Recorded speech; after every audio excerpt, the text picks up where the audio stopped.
Video like जरूर कर लीजिए और ऐसे वीडियो लगातार फ्री में पाने के लिए चैनल को तुरंत सब्सक्राइब कर लीजिए और बेल आइकन को जरूर टैप कर लीजिए ताकि आगे भी सारे वीडियो आपको मिलते रहे। यूट्यूब में फॉलो करते हैं तो प्लीज ये वाला फ्री टेलीग्राम चैनल जरूर ज्वाइन कर लीजिएगा। सारे नोटिफिकेशन सारे अपडेट यहीं पे आते हैं, ध्यान रखिए। हेलो फ्रेंड्स, एग्जाम प्रिपरेशन के यूट्यूब चैनल पर मैं प्रियंका एक बार फिर से आप सभी का बहुत बहुत स्वागत करती हूँ। आज की क्लास में हम लोग पढ़ने वाले हैं नेचुरल वेजिटेशन ऑफ इंडिया। वैसे तो ये टॉपिक आप लोग मेरे साथ पढ़ चुके हैं, लेकिन आज ये कुछ नए तरीके से पढ़ेंगे क्योंकि मैप के थ्रू आपको रिवीजन करना है आपने जो पढ़ा हुआ है, क्योंकि आर री एग्जाम को आप टारगेट कर रहे हैं। और इससे पहले मैंने सारे टॉपिक आपको इंडियन ज्योग्राफी, वर्ल्ड ज्योग्राफी, सारी चीज़ें कवर करा रखी हैं। बट कोशिश मेरी ये है कि रिवीजन आप ऐसे करें कि आप वो चीज़ दोबारा ना भूलें। तो मैप के थ्रू हम लोग करेंगे। अगर आप न्यू है चैनल पर, डेली दोपहर 1 बजे ये क्लास आती है, रात को 9 बजे प्रैक्टिस सीरीज चल रही है। यूपी पीसीएस और आर री एग्जाम दोनों के लिए चल रही है, ठीक है। तो चलिए आज की क्लास स्टार्ट करते हैं, लेकिन इससे पहले एक जानकारी देना चाहूँगी आपको, क्योंकि अभी अगर आप एग्जाम की प्रिपरेशन कर रहे हैं, अपना कंटेंट कवर कर रहे हैं और उसमें रिवीजन के साथ साथ बेहतर प्रैक्टिस की ज़रूरत है, तो स्टडी फॉर सिविल सर्विसेज की पेड क्विज आपके लिए बेस्ट है। क्योंकि ज़्यादा से ज़्यादा आप प्रैक्टिस कर पाएंगे तभी आप वहाँ पर भी वैसे ही क्वेश्चन अटेम्प्ट कर पाएंगे जैसे आपके एग्जाम में पूछे जाते हैं। क्योंकि इसका कोई भी मतलब नहीं है आप लगातार टेस्ट सॉल्व कर रहे हैं लेकिन वो आपके पैटर्न को फॉलो ना करता हो। तो लेटेस्ट ट्रेंड जो है, पैटर्न जो है, उसको समझ कर जो आपकी टेस्ट सीरीज या पेड क्विज है या जो भी अवेलेबल कराया गया है उसको आप सॉल्व करेंगे तभी आप बेहतर रिजल्ट देख पाएंगे, ठीक है। यूपी पीसीएस 2025 की भी तैयारी अभी से शुरू कर लीजिए। जिनको भी आगे टारगेट करना है ये 2025 वाला, तो अभी से प्री प्लस मेंस की कंप्लीट प्रिपरेशन के लिए कोर्स अवेलेबल है। डिस्क्रिप्शन बॉक्स में नंबर है, आप व्हाट्सएप मैसेज या कॉल करके जानकारी ले पाएंगे। अदरवाइज आप गूगल प्ले स्टोर से स्टडी फॉर सिविल सर्विसेज का ऐप डाउनलोड करके भी कोर्स को परचेज कर पाएंगे। तो ये सामान्य सी जानकारी थी। अगर कोई इन्फॉर्मेशन चाहिए आप कमेंट करके पूछ सकते हैं। चलिए आज की क्लास स्टार्ट करते हैं। सबसे पहले तो ये समझिए क्लासिफिकेशन ऑफ फॉरेस्ट, मतलब वन कितने प्रकार के होंगे, ठीक है। इसमें आपको याद रखना है सबसे पहला जो क्लासिफिकेशन है वो ट्रॉपिकल एवरग्रीन फॉरेस्ट का है, ट्रॉपिकल एवरग्रीन फॉरेस्ट, ठीक है। सेकंड जो क्लासिफिकेशन है वो है ट्रॉपिकल डेसिडुअस फॉरेस्ट, ठीक है। इसी में ड्राई डेसिडुअस भी आते हैं और मॉइस्ट डेसिडुअस भी आएंगे। फिर नेक्स्ट जो क्लासिफिकेशन है इसमें आ जाता है ट्रॉपिकल थॉर्न फॉरेस्ट, थॉर्न जो कटीली झाड़ियाँ वगैरह है ना, ट्रॉपिकल थॉर्न फॉरेस्ट। फिर उसके बाद हम लोग माउंटेन फॉरेस्ट के बारे में जानते हैं, वैसा भी एक क्लासिफिकेशन है। और लिटोरल या फिर स्वैम्प फॉरेस्ट आते हैं, ये 5वां क्लासिफिकेशन है। ये आपको लिटोरल एंड स्वैम्प फॉरेस्ट, तो ये आपको 5 तरह से क्लासिफिकेशन लिख लेना है एक जगह पर और उन्हीं के बारे में एक एक करके हम लोग इस मैप के जरिए से पढ़ेंगे। इंडिया में कैसा वेजिटेशन है वो हम समझेंगे, जैसे कि ये आपको दिए गए हैं कुछ इंडिकेशन, इनको देख करके आपको जानना होगा और इन्हीं के जरिए से मैं आपको बताऊंगी कैसे फॉरेस्ट है अपने यहाँ। तो सबसे पहला जो क्लासिफिकेशन है वो है ट्रॉपिकल एवरग्रीन फॉरेस्ट का। तो मैं वैसे तो हमारे यहाँ सबसे ज़्यादा मिलता है ट्रॉपिकल डेसिडुअस, लेकिन सबसे पहले एक एक करके क्लासिफिकेशन समझेंगे, कितना एरिया है, क्या है, वो सारी चीज़ें देखने वाले हैं। तो जो ट्रॉपिकल एवरग्रीन है उसके लिए इंडिकेशन ये दिया गया है, ठीक है। तो ये वेस्टर्न घाट वाला रीजन आपको दिख रहा है, ये हो जाएगा। नेक्स्ट रीजन जो आपको ये ईस्ट और नॉर्थ ईस्ट वाला रीजन, जहाँ पर हाईएस्ट रेनफॉल है उस एरिया में आपको ये देखने को मिलेगा ट्रॉपिकल एवरग्रीन फॉरेस्ट, ठीक है। यहाँ पर जो वाटरफॉल है लगभग 200 सेंटीमीटर से भी ज़्यादा वाटरफॉल मिलती है और टेम्परेचर लगभग आपको यहाँ पर 22 डिग्री सेंटीग्रेड के आसपास देखने को मिलेगा। और वाटरफॉल कितना है, 200 सेंटीमीटर से भी ज़्यादा है। सबसे ज़्यादा कहाँ पर है, तो आपने देखा ये वेस्टर्न घाट वाला रीजन, क्योंकि जब साउथ वेस्ट मानसून आता है तो सबसे ज़्यादा बारिश सबसे पहले यहीं पर होते हैं, यहीं पे टकरा के बारिश करता है। अब ट्रॉपिकल एवरग्रीन फॉरेस्ट कहाँ कहाँ मिलते हैं, तो सह्याद्री वाला रीजन बताया, वेस्टर्न घाट वाला, ये रीजन आपको दिख रहा है ना। फिर उसके बाद हम लोग आ जाते हैं शिलोंग प्लेट्यू, ये वाला रीजन, ठीक है, ये वाला रीजन और इसके आगे ये मेघालय वाला, ठीक है, शिलोंग। और इसके अलावा ये जो अंडमान निकोबार है ना, यहाँ पर भी ट्रॉपिकल एवरग्रीन फॉरेस्ट पाए जाते हैं। यहाँ भी रेनफॉल ज़्यादा रिसीव करता है ये एरिया। अब इन ट्रीज के एग्जाम्पल क्या है, एग्जाम्पल हम लोग देखेंगे। एग्जाम्पल्स में आपको याद रखना है महोगनी हो जाएगा, कौन सा हो जाएगा, महोगनी याद रखिएगा। रोजवुड है, महोगनी, रोजवुड, ठीक है। बैम्बू, जो लोग नोट्स बना रहे हैं शॉर्ट नोट्स प्रिपेयर कर सकते हैं, बैम्बू, ठीक है। सिनकोना हो गया, रबर, ये सारे एग्जाम्पल किसके हो जाएंगे, ये सी ट्रॉपिकल एवरग्रीन फॉरेस्ट। मैं थोड़ा मैप जूम कर देती हूँ जिससे आपको और क्लियर रहेगा। तो ये अब आपको एवरग्रीन फॉरेस्ट का जो एरिया है वो क्लियर दिख रहा होगा, है ना। अब समझ में आ रहा होगा कौन सा रीजन है। अब इससे आप बता पाएंगे ना कहाँ कहाँ पर ये रीजन मिल रहे हैं जहाँ पर इस तरीके। लेकिन एग्जाम्पल जरूर याद रखिएगा, क्योंकि आपको एग्जाम्पल दे करके पूछा जा सकता है ये किस टाइप के वेजिटेशन के एग्जाम्पल है। Mahogany, rosewood, bamboo, cinchona, rubber, canes, ये सारे किस में आएंगे? ये एवरग्रीन फॉरेस्ट में आएंगे। ठीक है, अब जो सेकंड क्लासिफिकेशन हम पढ़ने जा रहे हैं वो है ट्रॉपिकल डेसिडुअस और ट्रॉपिकल वेट डेसिडुअस और ट्रॉपिकल ड्राई डेसिडुअस। हम इनको दो पार्ट में क्लासिफाई करेंगे, क्योंकि इंडिया में आपको ये दोनों मिलेंगे। ठीक है, दोनों मिलेंगे। तो पहला क्लासिफिकेशन है ट्रॉपिकल वेट डेसिडुअस। ठीक है, मतलब इनको बोलते हैं उष्ण कटिबंधीय पर्णपाती वन। तो शुष्क पर्णपाती वन और आर्द्र पर्णपाती वन, इनको हम लोग क्लासिफाई करेंगे। अब देखेंगे ट्रॉपिकल डेसिडुअस का सबसे पहले एरिया कितना है। तो ये एरिया आपको पूरा दिख रहा है। सबसे ज़्यादा इंडिया में ये ट्रॉपिकल डेसिडुअस फॉरेस्ट ही पाए जाते हैं, बस ये वाला रीजन छोड़ के। ठीक है, ये वाला रीजन छोड़ दीजिए। उसके अलावा सबसे पहले बात करते हैं ट्रॉपिकल वेट डेसिडुअस फॉरेस्ट की। तो ये कौन से होते हैं? ये आर्द्र पर्णपाती वन होते हैं। ठीक है, ज़्यादातर जो ट्रॉपिकल डेसिडुअस फॉरेस्ट हैं ये मानसून फॉरेस्ट बोले जाते हैं, क्योंकि आप जानते हैं मानसून के एक निश्चित समय पर जब इनमें पानी की कमी होती है तो ये अपने पत्ते गिरा देते हैं, पानी की कमी ना होने पर। ठीक है, तो वाटर लॉस कम हो इसलिए अपनी पत्ती गिराते हैं, इसीलिए इनको पर्णपाती या डेसिडुअस फॉरेस्ट बोलते हैं। इसमें दो क्लासिफिकेशन मैंने बताया, एक वेट डेसिडुअस और ड्राई डेसिडुअस। जो वेट डेसिडुअस है यहाँ पर जो वर्षा की मात्रा है वो कितनी होगी? 100 से 200 सेंटीमीटर की। 100 से 200 सेंटीमीटर, पहले तो ये फीचर याद रखिएगा। ठीक है, दूसरी चीज़ याद रखिए कहाँ कहाँ पर मिलेंगे।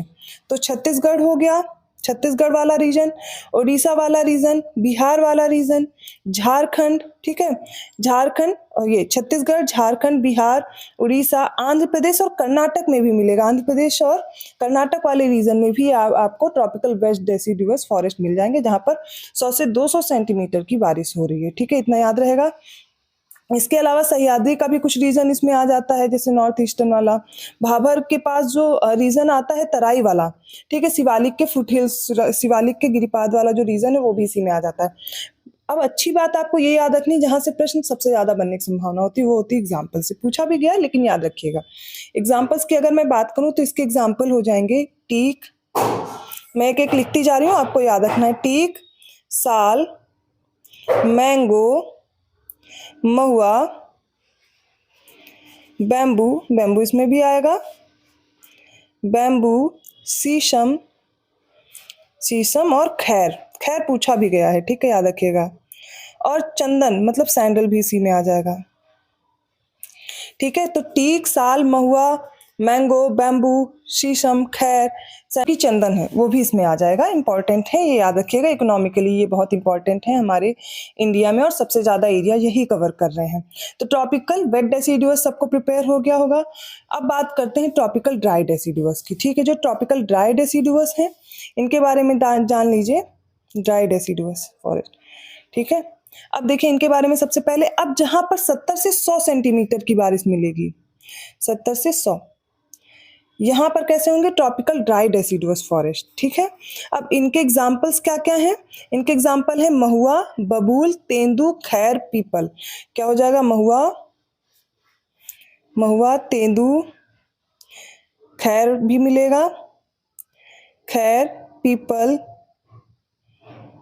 पीपल और हाँ ये हो गए। देखिए थोड़ा राइटिंग पे फोकस मत कीजिए, मैं बोल रही हूँ उससे आपको ज़्यादा क्लियर रहेगा। ठीक है, इस पे थोड़ा पेन की वजह से लिखने में थोड़ा सही नहीं आ रहा है, लेकिन उसके बावजूद मैं बोलती जा रही हूँ जिससे आप आसानी से लिख पाएंगे। तो यहाँ पर 70 to 100 सेंटीमीटर की वर्षा होती है। महुआ, तेंदू, खैर, पीपल ये सारे इसके एग्जाम्पल हैं। बबूल भी इसका एग्जाम्पल है, याद रखिएगा। अब इसका रीजन क्या क्या है वो भी देख लीजिए। तो रीजन में आपको याद रखना है यूपी है, सदर्न पंजाब हो जाएगा, हरियाणा वाला रीजन, और जो वेस्टर्न घाट का रेन शैडो रीजन है वहां पर भी ये मिलेंगे। ठीक है, याद रहेगा। अब तीसरा क्लासिफिकेशन हमें पढ़ना है tropical thorn forest. Tropical thorn forest, अब देखेंगे इनका रीजन, ये आपको इंडिकेशन ये दिया गया है। ट्रॉपिकल थॉर्न फॉरेस्ट का रीजन देखते हैं। तो सबसे पहले इस इंडिकेशन के अकॉर्डिंग ये वाला रीजन और दूसरा ये वाला रीजन। ठीक है, जो डेजर्ट रीजन है, ये जो फॉरेस्ट है ज़्यादातर वहाँ पाए जाते हैं जहाँ पे 75 सेंटीमीटर से भी कम बारिश होती है, ठीक है, उससे भी कम बारिश होगी वहाँ पर मिलेंगे।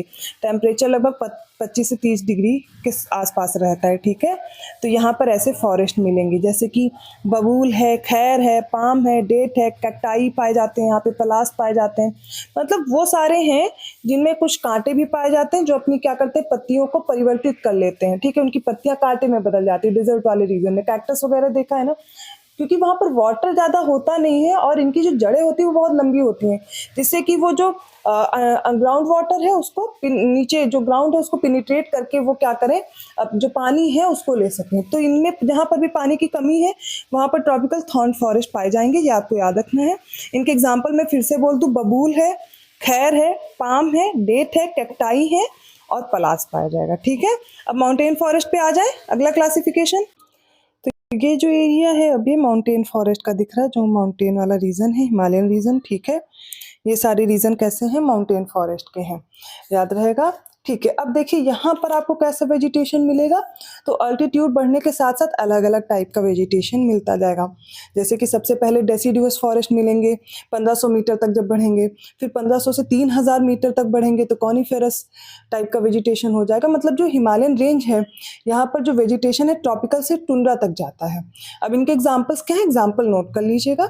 इनके एग्जाम्पल है देवदार, देवदार, ठीक है। इसके बाद है स्प्रूस, एग्जाम्पल इंपॉर्टेंट है भूलिएगा नहीं, स्प्रूस है, सिल्वर फिर है, इसके अलावा चीर है, ठीक है। और इनकी ब्रॉड पत्तियां भी होती जैसे कि ओक, ओक भी इसका एग्जाम्पल है, मैग्नोलिया भी है। और इसके अलावा लॉरेल होता है, लॉरेल क्लियर करके लिख दूं जिससे आपको दिखे, ठीक है। लॉरेल, एक सेकेंड, लॉरेल भी पाया जाएगा। तो ये कैसा हो गया, माउंटेन फॉरेस्ट, याद रहेगा। अब आ जाते हैं लिटोरल एंड स्वैम्प फॉरेस्ट जो पाए जाते हैं 5th क्लासिफिकेशन। तो ये जो आपको ग्रे कलर वाला एरिया दिख रहा है ना, ये जो डेल्टाई रीजन है जहाँ पर वाटर फिल हो जाता है, जो कि रीजन इनको टाइडल या मैंग्रोव्स भी बोलते हैं, जैसे कि सुंदरबन का डेल्टा आपको पता है, गंगा गोदावरी कृष्णा का डेल्टा हो गया, ठीक है। यहाँ पर मैंग्रोव्स पाए जाते हैं, जैसे कि सुंदरबन नाम है डेल्टा का, वो सुंदरी नाम का जो मैंग्रोव है उसकी वजह से नाम है। तो यहाँ पर क्या पाए जाएंगे, ज़्यादातर मैंग्रोव्स होते हैं, इनकी जड़ें बहुत ऐसे फैली फैली रहती हैं, ये लंबी, इनकी जड़ें बहुत मजबूत होती हैं। तो ये क्या करते हैं, ये डेल्टाई रीजन में होते हैं, सुनामी वगैरह से थोड़ी रक्षा करने में भी हेल्प करते हैं, और इनकी जो जड़ें वापस से फिर ये बाहर निकलने लगती हैं, ये याद रखिएगा, ठीक है। इससे प्रश्न बन सकता है। तो मैंग्रोव्स पाए जाएंगे इन वाले रीजन्स पे। अब अगर मैं सबका समराइज करूँ, एक बार मैं आपको क्लियर करूँ, ठीक है, पांचों क्लासिफिकेशन, तो याद रखिए। तो सबसे पहले ट्रॉपिकल एवरग्रीन फॉरेस्ट है। एवरग्रीन फॉरेस्ट जहाँ पर जो हाईएस्ट रेनफॉल मिलेगा, 200 सेंटीमीटर से भी ज़्यादा रेनफॉल होता है यहाँ पर। इनके एग्जांपल्स क्या हैं, तो एग्जांपल महोगनी, रोजवुड, बैम्बू, केन, सिंकोना, रबर वगैरह हो गए। और इनकी जो पत्तियाँ होती हैं वो लंबी चौड़ी होती हैं, काफ़ी लंबे होते हैं हाइट में ये। और इसके अलावा याद ये रखना है कि इनकी ऐसा नहीं कि पत्तियाँ गिरती नहीं है, अभी इनकी पत्तियाँ गिरती हैं लेकिन एक साथ नहीं गिरती, जैसे कि ये मानसून फॉरेस्ट में होता है, ठीक है, क्लियर रहेगा। एग्जाम्पल के लिए जो एरिया याद रखना है, सह्याद्री वेस्टर्न घाट वाला रीजन, अंडमान निकोबार वाला रीजन, शिलोंग प्लेट्यू वाला रीजन, मतलब कि जो नॉर्थ ईस्ट वाला रीजन है, यहाँ पर हाईएस्ट रेनफॉल रहता है। नेक्स्ट आ जाता है tropical deciduous forest. Tropical deciduous में ड्राई डेसिडुअस, वेट डेसिडुअस दोनों टाइप के एग्जाम्पल्स आते हैं। तो दोनों टाइप में आप देखेंगे जहाँ पर 100 से 200 सेंटीमीटर की बारिश है वहाँ पर ट्रॉपिकल वेट डेसिडुअस वाले ये वेजिटेशन पाए जाएंगे। और ये छत्तीसगढ़, उड़ीसा, बिहार, झारखंड, आंध्र प्रदेश, कर्नाटक, केरल, तमिलनाडु, इन रीजन्स में मिलते हैं। इनके एग्जाम्पल है टीक, साल, मैंगो, महुआ, बैम्बू, शीशम, खैर और सैंडल, ठीक है। इसके अलावा ड्राई डेसिडुअस की बात करें तो जहाँ पर 70 से 100 सेंटीमीटर का रेनफॉल होगा वो मिलेंगे। अब इनके एग्जाम्पल्स आप देखेंगे तो महुआ, बबूल, तेंदू, खैर, पीपल एक निश्चित समय पर ये अपनी पत्तियां सब एक साथ गिरा देते हैं वाटर लॉस से बचने के लिए, ठीक है। फिर ट्रॉपिकल थॉर्न फॉरेस्ट, कटीले वाली, जो जहाँ पर डेजर्ट वाला रीजन है वहां पर मिलेंगे 75 सेंटीमीटर से भी कम बारिश से, जहाँ पे बारिश कम होगी वहां पर, जैसे कि बबूल, खैर, कैक्टाई, पलास, डेट, पाम, ये सारे वाले region. Mountain forest vegetation different different रहेगा जैसे ही अल्टीट्यूड बढ़ता जाएगा, ठीक है। अल्टीट्यूड के अकॉर्डिंग अलग अलग है। एग्जाम्पल क्या है, देवदार, स्प्रूस, सिल्वर फिर, चीर, ओक, मैग्नोलिया, लॉरेल, माफ कीजिएगा, ये सारे हो जाएंगे, ठीक है। फिर लिटोरल और स्वैम्प फॉरेस्ट, ये मैंग्रोव्स होते हैं टाइडल वाले एरिया, जो ओशन का वाटर फिल हो जाता है ना डेल्टा में, वहां पर जैसा वेजिटेशन होता है वो होते हैं। तो आज हमने ये टॉपिक, ये जो वेजिटेशन है इंडिया का, उसको कवर किया। आई होप आपको समझ में आया होगा। वीडियो अच्छा लगा तो प्लीज लाइक जरूर कीजिए, और आपको ऐसे सेशन अच्छे लग रहे हैं तो कमेंट करके जरूर बताइए। मैं पूरी इंडियन ज्योग्राफी आपको ऐसे ही कंप्लीट करवा दूंगी, रिवाइज करा दूंगी, क्योंकि मैं थ्योरी ऑलरेडी आप लोग को पढ़ा चुकी हूँ। ठीक है, तो ऐसी क्लास के साथ मैं मिलती हूँ अगले वीडियो में। आपको क्या करना है, ज्यादा से ज्यादा शेयर जरूर करें, क्योंकि आप लोग जितना सपोर्ट करते हैं उतना ही अच्छा कंटेंट लाने की मैं कोशिश करती हूँ। और अगर पेड कोर्स में इंटरेस्टेड है, डिस्क्रिप्शन बॉक्स में मैंने नंबर प्रोवाइड किया है, इससे भी बेहतर क्लासेस आपको वहां पर मिल जाएंगी, साथ में प्रैक्टिस भी कराया जाएगा। मैं मिलती हूँ अगली क्लास में। धन्यवाद। धन्यवाद।